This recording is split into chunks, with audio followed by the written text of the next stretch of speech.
This is the Genesis GV70 and it's a little bit like a Lexus NX in more ways than one. You see, it is, like the Lexus, a mid-size SUV from Asia, but also Hyundai owns the firm Genesis, much the same way that Toyota owns the firm Lexus, and it's its premium brand. And in this video I'm going to find out if this new GV70 is in fact premium, because I'm Matt Watson and you're watching CarWow.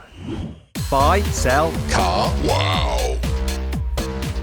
Let's start off this video by talking about the design of the GV70. So one of the key things about Genesis vehicles is that they have this split light design. Really do like it actually. Though the rear, the shape of it, sort of reminds me of a Porsche Macan. Can you see that? All models get a roof spoiler, though if you get a sport version you have a slightly deeper rear bumper that looks more aggressive. Also you get round rather than sort of oblong exhaust. Though let me just find out if these exhausts are fake or real. I've got the CarWow sticker truth here. So yeah, fake surrounds, but there is a real exhaust in each of these, which is good news.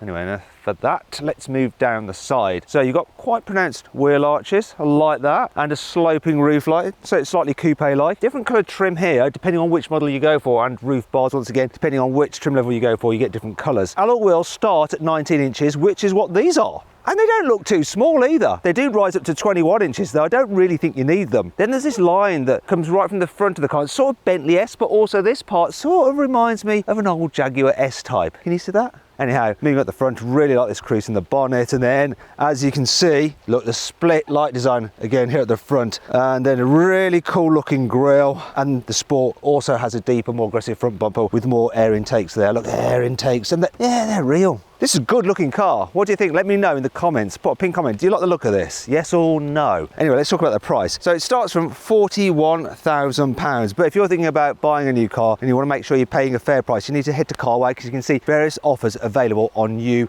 and used cars. If you want to do that, just simply Google "Help Me CarWow" and me and my team will help you choose your perfect car and get it for a fair price. If you want to do that right now, just click on the bob out banner up there or follow the link in the description below. Here on the inside, the GV70 is blooming lovely, and it's also getting a little bit steamy because I tried to style out filming the last segment as it started to rain, so I'm a bit wet and yeah, causing it to be a bit too moist in here.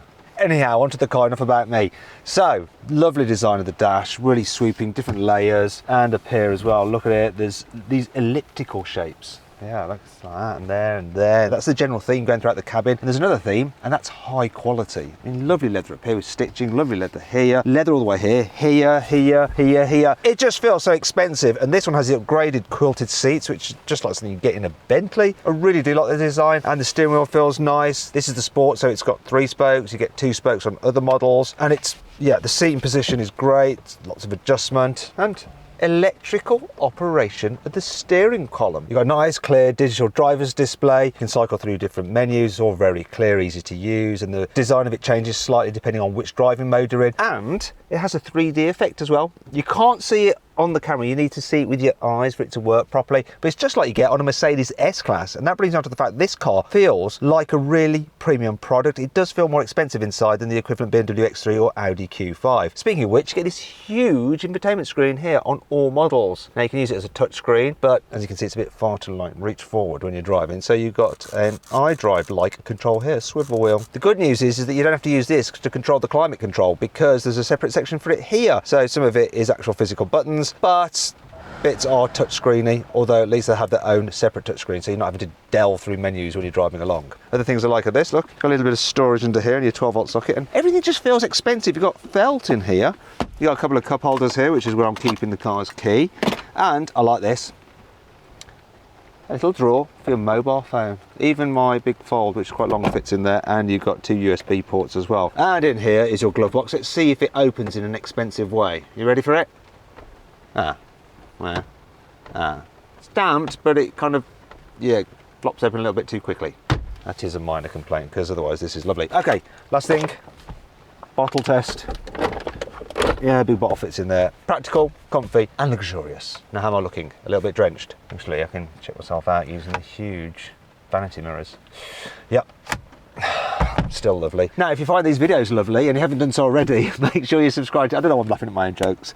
Anyway, make sure you subscribe to this channel and hit the bell icon to turn your notifications on. That way you won't miss a single upload.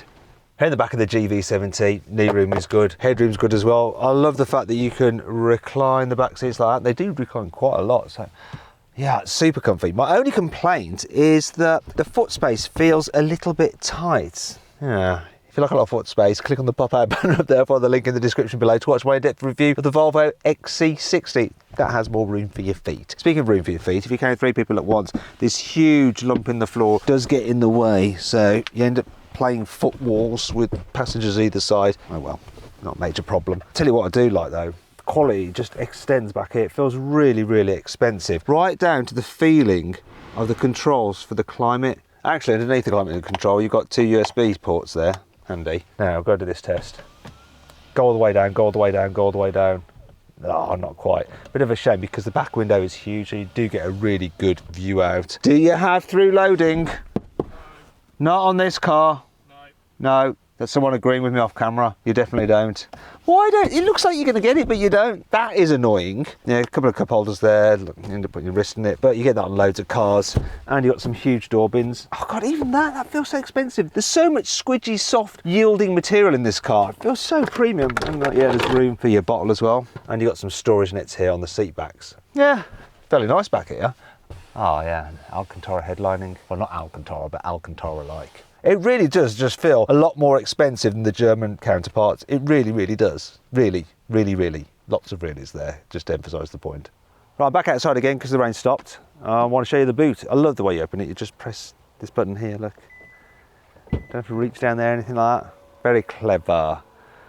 Also, there's no load lip, so it's dead easy to slide things in and out. Lovely job. And then underneath here, you've got your kind of tyre repair kit and stuff. Look at this. There is your load cover. Bear with me while I get it out. See? That's not getting yeeted because they've got a really good solution for it. Nice one, Genesis. Have more of that kind of clever thinking, please. Right, I'll just put it all back together. Several bad puns later. Yeah. Right. Then you've got some nettings here, like tie down points, 12-volt socket, and I like the fact that you don't have to like lean in to fold the seats down. You can do it by these levers here. Go on. There we go. And you get a flat floor pretty much, which makes it easier to slide things to the front. Right, there we go. Now, in terms of the capacity, you've got 542 litres, which is very similar to its German competitors that have 550 litres. If you have the electric version though, the big capacity drops because you've got batteries under there to about 500 litres. However, you then get a front boot because there's no internal combustion engine underneath there. You then get an extra 20 litres back, so it's pretty much the same size in terms of practicality. I'm really struggling to find a link to where I talk you through the bad things about this car. There is one. It's the fact that unlike with the Germans, you can't get 3-way folding seats in the back so that you can have 2 people sat either side, then long objects through the middle. So let's just take that one. Go on. The brakes are quite noisy when you're just creeping along at slow speeds. Have a listen to this. So imagine you're like controlling the car in traffic, just easing forward. Can you hear that? What a weird noise. Sort of like a sinking ship.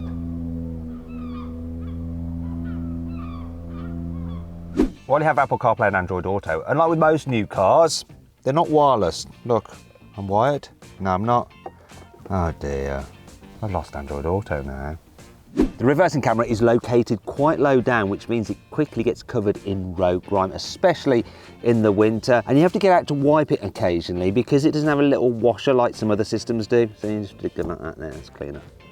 Having a rotary controller for the gear selector looks cool, but having it so close to a rotary controller for the infotainment system means that sometimes when you're manoeuvring and you go down to actually grab or change gear to go into reverse or drive, you end up just changing the menu on your infotainment screen and go nowhere. While the electric window motors in this car are very quiet, if the window is wet, you get this strange noise.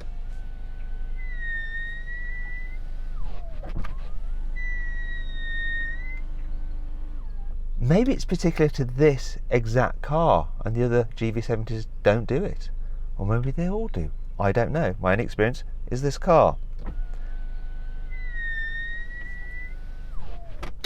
It's not all negative though. Here's 5 good things about this car. Within the infotainment system, you have something called sounds of nature. And what it has is various like ambient noises. So you've got a lively forest. You can hear the crickets or whatever they are, cicadas. Then there's calm sea waves. Then there's a rainy day. Now I found this perfect for keeping my daughter asleep for as long as possible. open air cafe. Wrong one, that one. Then there's a warm fireplace. And the last one is a snowy village. It actually sounds like someone eating. What could they be eating? That sounds like someone eating an apple. Weird. You can use the key fob as a remote control to drive the car forward and backwards, in and out of tight parking spaces. So you just press and hold this button and it should start the engine. There it is, started. And then I use this button to move it forward. Are you ready? Do you want to come forward? Come on. Come on. Come on, forward, forward, forward, forward. There we go. And it's got sensors to stop it crashing into stuff like, don't run me over. See, it didn't run me over. And now I can make it go backwards. Go on, go backwards. Come on, go backwards. That's it, go on. So I spooked it then. See if I can catch it out. Ready? Ready for this? Don't run me over. I didn't run me over. Look at that, and you can see, if I open it up, come here, have a look. Look, we're not faking it. There's no one inside, no one. Quite handy that. This car has adaptive dampers as standard, and you have a camera just behind there that can read the road ahead, and it slackens off the suspension if it spots a bump. That's the kind of feature that you only normally get on things like Rolls Royces. Also, as well as your normal driving modes, you have something called terrain response mode. Look there, and it sets up the car, such as the gearbox and the engine response, depending on if you're driving on snow, mud, or sand. And you can even fit it with a limited slip rear differential for improved traction. There are two buttons on the side of the front passenger seat which allows the person behind to control the seat so they can create a little bit more space. Move it forward slightly. Also, you can use it to annoy the person in the front. I think kids would like getting their own back on their parents, wouldn't they? Oh yes. Jack's very tall. We're going to make him very small by squishing him as much as we possibly can. That's how I like to roll. Look at that. It's very roomy back here. Just like with the German competition, Genesis will sell you a lot of extra tech for a lot of extra money. However, you do get some pretty good stuff with it. For instance, for £4,000 you can get a pack which includes surround view cameras with lovely 3D effects so you can really look around the vehicle. It also includes, look at this, I love this feature, a blind spot vision camera, so when you indicate in the dial, it actually shows you a little camera feed so you can see exactly what's just in your blind spot, and if you're indicating left, you'll get the same view from the left camera. That is excellent. The pack also includes things like auto cruise control with lane keeping assist and some other bits and pieces as well. Sorry to interrupt the video, but I need to tell you about the CarWow September sale. We've got over 800 amazing deals with an average saving of £1,500. So click on the pop-out banner up there for the link in the description below to go to CarWow to check out the sale. But move quickly because the offers end on the 30th of September. You get the GV70 with a 2.5 litre turbocharged petrol engine with 304 horsepower, and that's what this car has. There's a diesel, a 2.2 litre, and that has 210 horsepower. Both of those cars are four-wheel drive and they have an 8-speed automatic gearbox. Now, if you don't want to have to go to a petrol station at all, there is an electric version which has dual motors, so it's also four-wheel drive. This car's tweeting at me for some reason. What's going on? Anyway, the EV has 490 horsepower, so it should have pretty strong performance. Now, if you're thinking about changing your car, you probably need to sell your current car. And to do that, you can do it through CarWow. It's easy. Now, all you have to do is upload some photos, give a brief description, then our dealers will bid on your car and you just accept the highest offer and they'll come to your house, take the car away, put the money in your account. It's dead simple and it's completely free. There's no obligation to sell. Just click on the pop-out banner up there for the link in the description below to find out how much your car is really worth. Alternatively, you can do it at a later date just by simply Googling "Help Me CarWow." We'll help you, silly car. Okay, now let's see what the GV70 is like to drive, starting with on faster roads, such as on the motorway or dual carriageway. So I'm going to overtake this car in front of me, doing 40. Let's floor it, see what happens.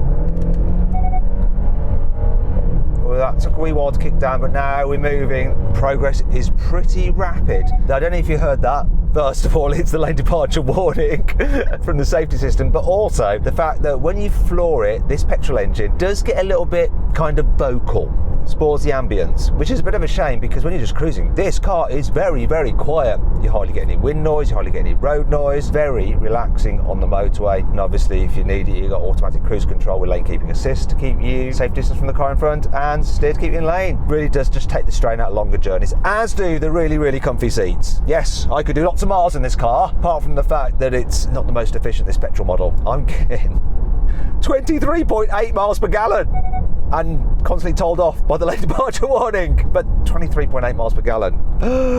Yeah, you might want the diesel if you're doing lots and lots of miles. Now let's find out what this car's like on a twisty road. I'm going to put the drive mode into sport. Oh, I like the way the dials change. Actually, we've got one more, Sport Plus. Can I put the gearbox in manual? I'm just going to take over with the pedals. Well, that's the auto brake because I got too close to our camera car in front. When you got this in sports mode, Sport Plus actually, it just sharpens everything up, makes the suspension a little bit more bouncy. Actually, do you know what?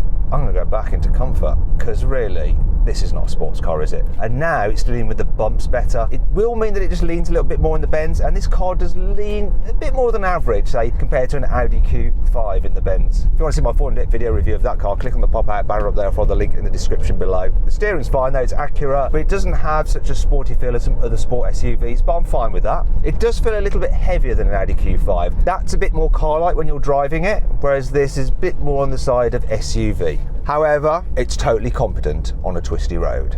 Absolutely fine. It's definitely better having it in comfort because the suspension is much better at dealing with the bumps. You do notice it actually, that it's generally quite a comfortable car. That clever suspension system does a good job of ironing out the bigger bumps. What it's not so good at is like the real small imperfections, like the high frequency stuff, and you do feel like the little shimmies through the cabin. But overall, yeah, this is a really comfy car that handles well enough. Finally, let's see what the GV70 is like when you're driving around town. So raised driving position gives you a good view forward. It's actually really easy to see where the front corners of the car are. The view out the back window is pretty decent as well. This pillar is a bit thick, which creates a bit of a blind spot, but it's not too bad. And the door mirrors aren't huge, but they give you enough vision. And then obviously you've got all those safety cameras to help you out as well. So let's try and do a U-turn, see how maneuverable it is, because that's obviously very important when you're driving around town and you take a wrong turning, or you need to weave through traffic. So let's have a little go. Can I make it round? The turning circle is apparently 11.5, which is slightly better than the German equivalent. So let's see if I can do it without touching the curb. Come on, I think I've already cocked it up. No, I've cocked it up already. Right. Is anyone coming? No. Right, I'm going to try that again. I've got to give it a fair go. It's really handy with the cameras. Let's see. If I start a bit further back, maybe I can do it. Right, here we go.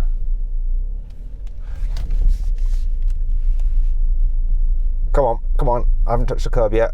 Come on. Nah, I'm living in a dream world if I think I'm going to do it in there. I'm going to need a blooming black cab. Do you know what? I keep going for the infotainment switch. It really does get on your nerves. I think it's going to take quite a bit of muscle memory to just get you going for the right thing. Here we go. 3-point turn. Appropriately, we have a learner driver there. Look at my 3-point turn. Is it quality? See, this is how you do it. There. It's a clear pass, I think. Didn't make it all the way around, but yeah, it's an easy car to drive in town. And while the gearbox might not be the most responsive when you suddenly floor it, when you're just mooching about, it's really smooth to change gear. You hardly know it's doing its thing, and you don't hear the petrol engine at all either. It's a nice car. Now I'm going to do a quick brake test on the GV70, see how long it takes to stop from 60 miles an hour. Here we go, full emergency stop coming up now. So that took 35 metres, which is okay, but not incredible. One last thing to do. Finally, let's see how quick the GV70 is from 0 to 60 miles an hour. Supposed to do it in 6.1 seconds, but I'm going to find out for myself using my specialist timing gear up here. Let's do it. Brake boost. Oh, the engine is quite noisy. 0 to 60, 6.55. Not quite 6.1, but I'll take that.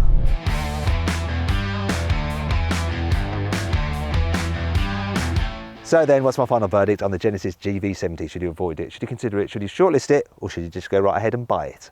Well, I reckon you should shortlist this car. Its engines might not be quite as good as its key competitors, and it might not have quite so much room as some of them in the back seats. However, it looks great, it's nice to drive, and it's extremely well equipped for the money. Anyway, what do you think of my verdict? Let me know in the comments below. Click on those windows there for some more videos, or on that box there to go to CarWow to see how much your car is really worth. Thanks for watching.